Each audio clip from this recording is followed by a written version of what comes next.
Hey Magic the Gathering players and collectors and Commander deck enthusiasts.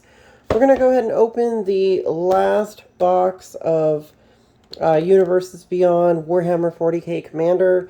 This is the Ruinous Powers, so we're going to check it out and see what kind of good Commander cards we have for either as a pre-con or maybe to throw in some of our other decks. I'm also, stay tuned in my video. I'm going to go ahead and give out a free arena code. So you can get, for a pre-release, you can get 6 packs for free in arena. So let's go ahead and jump right in this and see what we got going on. This will be the last one from the 4-deck set from this Universes Beyond.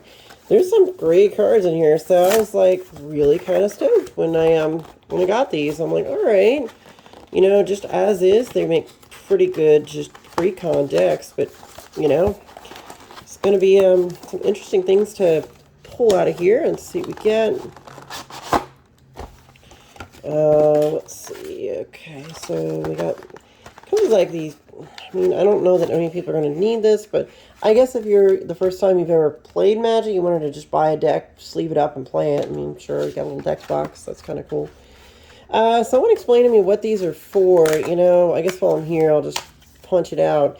Apparently, what you're supposed to use these for is for triggers. You stick it on top of your, I think your deck, I guess your library, and then it just reminds you to do a trigger on your upkeep or something. I thought that was kind of neat. I had no idea. You know, I guess that makes sense. It's kind of like a little visual cue to go ahead and complete one of your triggers. Kind of neat. I like it. But I guess it's that, you know, there's plenty of triggers I might have missed or something, and just thought about that. That is neat to have like a little visual, you know, reminder that, hey, you need to do something. All right, so let's go ahead and check out the commander. We got Abaddon, the Despoiler. He has Trample, Mark of Chaos Ascendant. During your turn, spells you cast from your hand with mana value X or less have Cascade. Where X is the total amount of life your opponents have lost this turn. I've actually played against this deck. I think it was a week or two ago. Someone had it, and I don't know if they upgraded or added anything to it, but yeah, this was the commander they were using. Because I remember them cascading stuff. I'm like, okay. So now I actually get to see the whole deck. The next card in here is going to be Be'lakor, the Dark Master. Oh, art's actually pretty good on this one. Look at that. Ooh. Cool. It's like some kind of fight with a demon lord looking dude. Pretty wild. Demon noble. Demon tribal decks will definitely appreciate something like this if they're in those colors. He has Flying, Prince of Chaos. When Be'lakor, the Dark Master, enters the battlefield, you draw X cards and lose X life, where X is the number of demons you control. He has Lord of Torment. Whenever another demon enters the battlefield under your control, it deals damage equal to its power to any target. Cool. Alright, so we got some, I believe, deck-specific uncommons. This is a 3/3 with Cascade. Cascade, such a good mechanic sometimes. Enchant creature an opponent controls. Looks like enchanted creature when it dies, return Nurgle's Rot to its owner's hand, and you create a 1/3 black demon creature token named Plague Bearer of Nurgle. Interesting. Blood Crusher of Khorne. He has Trample. Other creatures you control have Trample. Ooh, that's helpful to have it on a creature. You can kind of just throw it out. You don't have to just cast a spell to get the Trample, or gives you all your creatures Trample. That's cool, except for that guy. At the beginning of combat on your turn, another target creature you control gains double strike until end of turn. Very useful. Demon spells you cast cost 2 less to cast. Other demons you control have haste. Whoa, okay. Now I'm going to consider definitely making a demon tribal deck. Whoa, that's actually really good. Astari's Warrior. It has Cascade. When Noise Marine enters the battlefield, you deal damage equal to the number of spells you cast this turn at any target. I think I have a deck I could put that in. Seeker of Slaanesh. Each opponent must attack with at least one creature each combat of Fable. That's cool. Enchantment. Let's see. It's a 3-cost enchantment. I like 3-cost enchantments. Those are usually pretty good. Whenever a land enters the battlefield under control from anywhere other than your hand, you may cast a spell from anywhere other than your hand. Create a 3/3 red spawn creature token. Pretty good for graveyard recursion. I can see that getting used.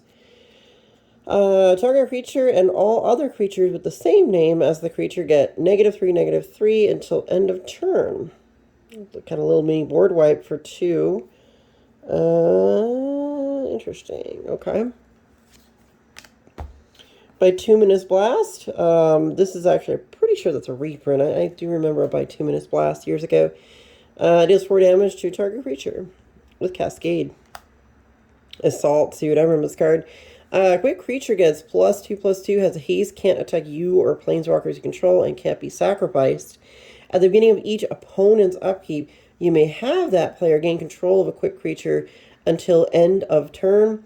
If you do, untap it. So what's really cool is you give this to other people. Basically, you're using this thing to attack the other players, but you're not the actual one attacking. Oh, it's really kind of cool. I've used this card before in a deck with some crazy shenanigans in it. We got a Soul Ring.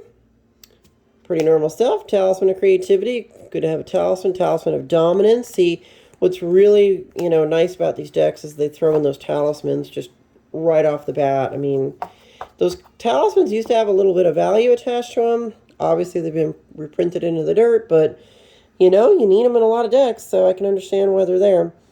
Warhammer Power Stone enters battlefield tapped. Barren Moor is a reprint. Crumbling Necropolis. Not really a big fan of tap lands, but, triple lands that are tapped like that. Not interested, but, at least you have at least you get a 3-mana land in a deck like this. Molten Slag Heap, which again is a reprint. You pay 1, you put a storage counter on the slag heap, or you can pay 1 to remove X counters. Add X mana and in combinations of that. So, it's not that good. Temple of the False God. Ooh, new art. That looks really cool. I could probably throw that in a deck, just to give it some different flavor than what it has now. Brainstorm, good common, great card. Dark Ritual, hey, there we go. Now there's an interesting print of Dark Ritual. I haven't seen this card pop up in a long time. Cool. Looks like, what are those, bugs? Some kind of weird bugs, okay. Deny Reality. Return target permanent to its owner's hand, and you can cascade after casting that. Commander Sphere, we know what it does. Wayfarer's Bauble. That is a really cool command tower. Hey, well, that's going to go in a couple decks. Wow. Dismal Backwater is just, it's a tap land. Okay, whatever. Evolving Wilds. Neat art on it, though. I got to give him credit. Art on these is actually pretty good. Lord of Change. When Lord of Change enters the battlefield, draw 3 cards. All right. Blight Grenade. Destroy target creature. All creatures get -3/-3 until end of turn. Another kind of strange kind of board wipe, I guess. So if you... I don't know. It's a bit too specific. At the beginning of your end step, each opponent loses 2 life. Then for each opponent who has less life than you, create a 1/3 black demon creature token named Plague Bearer of Nurgle. Mandate of Abaddon. Choose target creature you control. Destroy all creatures with power less than that creature's power. Mortarion, Daemon Primarch. Is flying. At the beginning of your end step, you may pay X. If you do, create X 2/2 black Astaris warrior creature tokens with menace, and X can be greater than the amount of life you lost this turn. Nurgle's Conscription. Put target creature card from an opponent's graveyard onto the battlefield tapped under your control, then exile that player's graveyard. Interesting. If an opponent would gain life, that player loses that much life indeed. Instead, excuse me. I was going to say, wow, this is pretty good, especially against life gain decks. Poxwalkers. Whenever you cast a spell from anywhere other than your hand, return Poxwalkers from your graveyard to the battlefield tap. It keeps coming back. Okay. Wall of text. Looks like Jolly Gut Pipes? Sloppity Bile Piper? Oh boy. Okay. Sacrifice the creature. The next creature spell you cast this turn has Cascade. This reminds me of something from like, what was it? what is that? Not Morning Tide, Shadowmoor. A long time ago, I guess it was about 2007, 2008.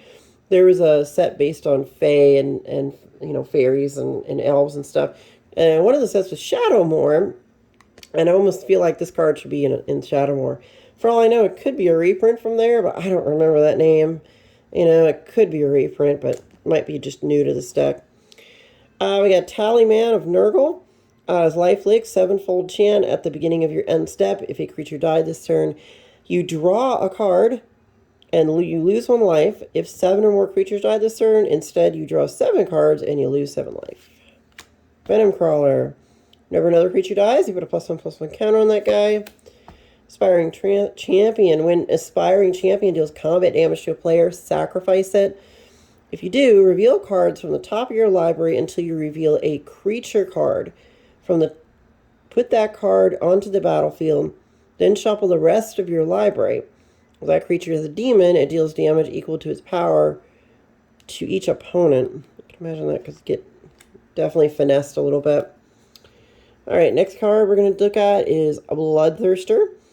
Whenever Bloodthirster deals combat damage to a player, untap it. After this combat phase, there's an additional combat phase. Ooh. Nice. I have a deck I can put that guy in. Dark Apostle. The next non-creature spell you cast this turn has Cascade. Keeper of Secrets. Whenever you cast a spell from anywhere other than your hand, Keeper of Secrets deals damage equal to that spell's mana value to target opponent. Interesting. I see that being used. Karn, I guess, the Betrayer. Karn, the Betrayer, attacks or blocks each turn in each combat of Fable. When you lose control of Karn, the Betrayer, draw 2 cards. If damage would be dealt to this creature, prevent the damage, and an opponent of your choice gains control of it. Interesting. At the beginning of combat in your turn, choose an opponent at random. Knight Rampager attacks that player this combat of Fable. When Knight Rampager dies, it deals 4 damage to target opponent chosen at random. Annoying. Let the Galaxy Burn. Jeez. I guess these are bad guys in Warhammer, I assume. Let the Galaxy Burn deals X plus 2 damage to each creature that didn't enter the battlefield this turn. Interesting. This is almost a meme. Blood for the Blood God. Seriously? Okay. The spell costs 1 less to cast for each creature that died this turn. Discard your hand. Then draw 8 cards. 8 cards? Blood for the Blood God deals 8 damage to each opponent. Exile Blood for the Blood God. Wow. So you'd want to play this after a board wipe. You board wipe and then you play this thing. Crazy. Chaos Defiler. When Chaos Defiler enters the battlefield or dies, for each opponent, choose a non-land permanent that player controls. Destroy one of them chosen at random. Chaos Mutation. Any number of a target creatures controlled by different players. Exile any number. Exile any number of target creatures? Well, for each creature exiled this way, its controller reveals cards from the top of their library until they reveal a creature card, puts that card onto the battlefield, then puts the rest on the bottom of their library in a random order. It's kind of a little bit like a Chaos Warp, but different.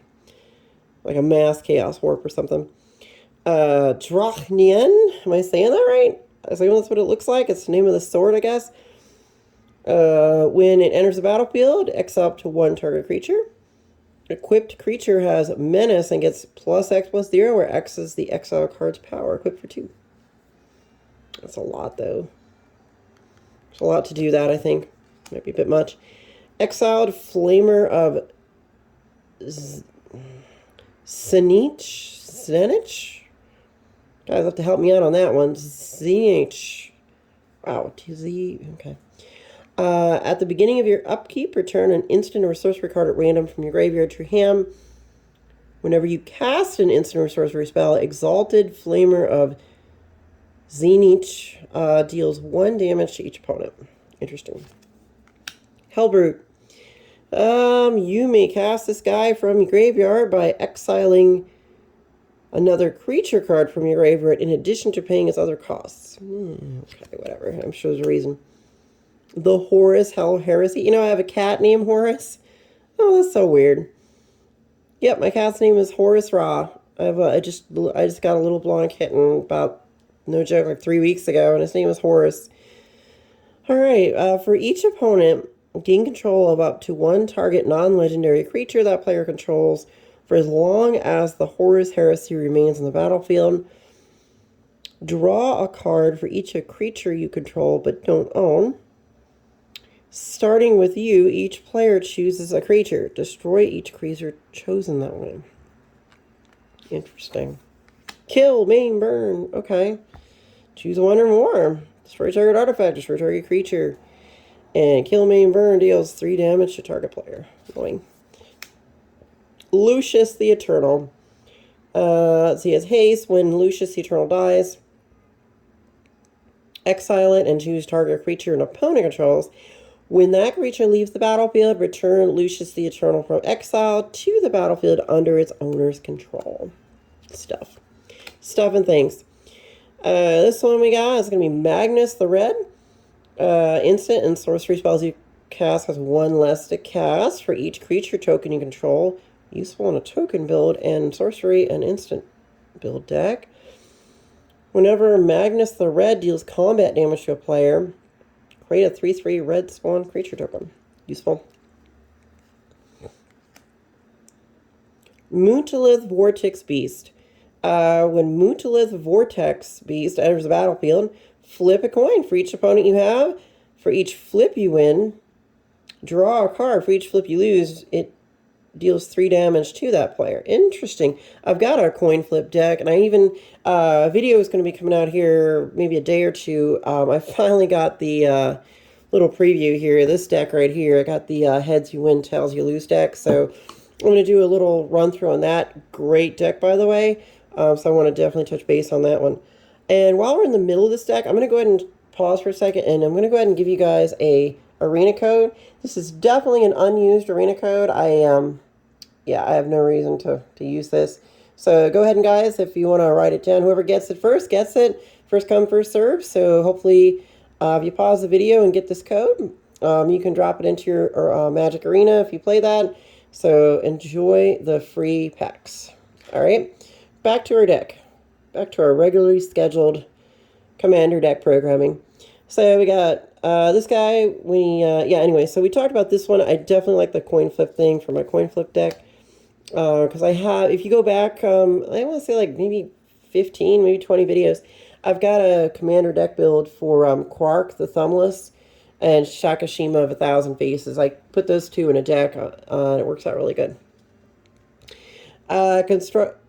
Okay, so we got whenever you cast an instant or sorcery spell, Pink Horror deals 2 damage to any target. Pink Horror? Weird. Pink. When Pink Horror dies, rate 2 blue and red demon horror creature tokens named Blue Horror.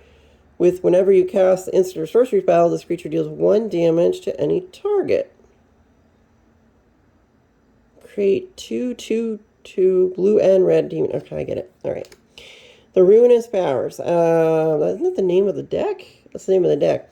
Looks like at the beginning of your upkeep, choose an opponent at random. Exile the top card of that player's library until end of turn. You may play that card, and you may spend mana as though it were mana of any color to cast it.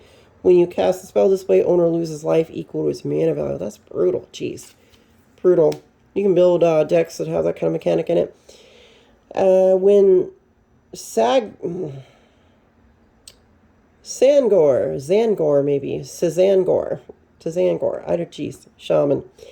When he dies, he deals combat damage to a player. Or no, when he deals combat damage to a player, copy the next instant or sorcery spell you cast this turn. When you cast it, you may choose new targets for the copy.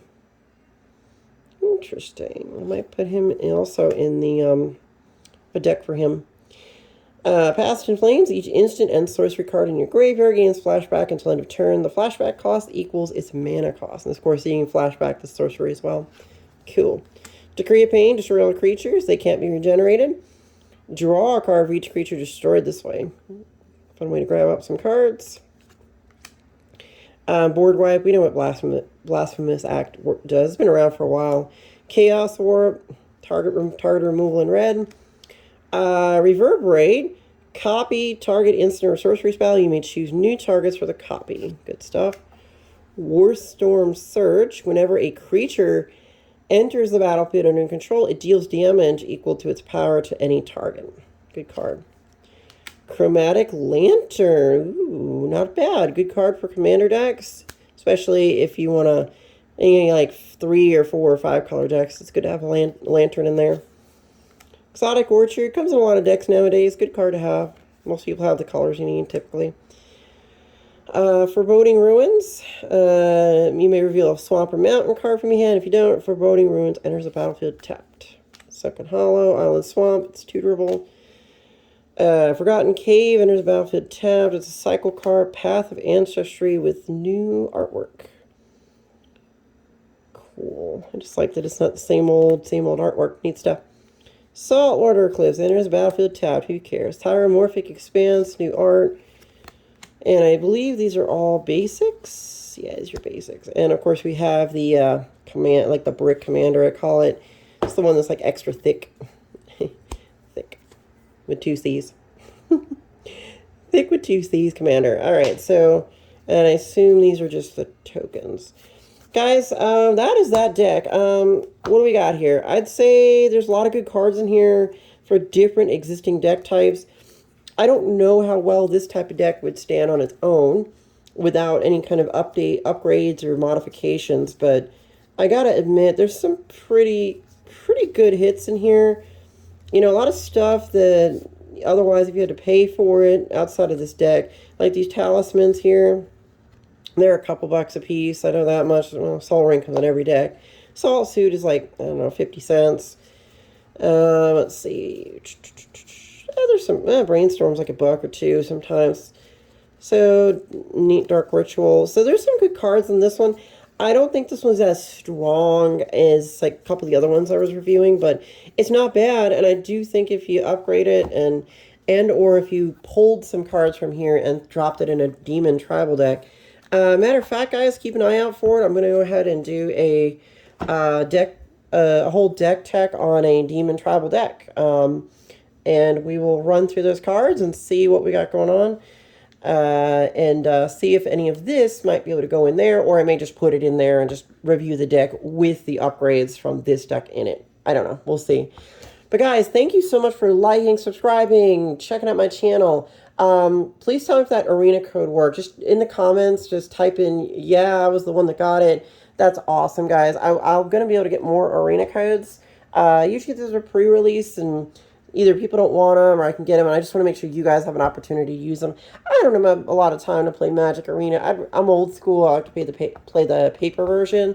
So, you know, best advice I would give is just, you know, if I get any cool codes, I'll make sure to pass them over to you guys. So some lucky person that watches my video first that actually plays the arena, you guys can plug it in and get some free stuff. So guys, thank you so much for staying along with me here in this 4th video for this 4-deck Universes Beyond Commander set for Warhammer 40k. I think it's cool. I love the art. This actually got me a little bit more curious about Warhammer. I know there's a few video games. I feel like I want to be a little more versed about the universe and kind of what goes on there. So I may pick up one of the Warhammer games and play it.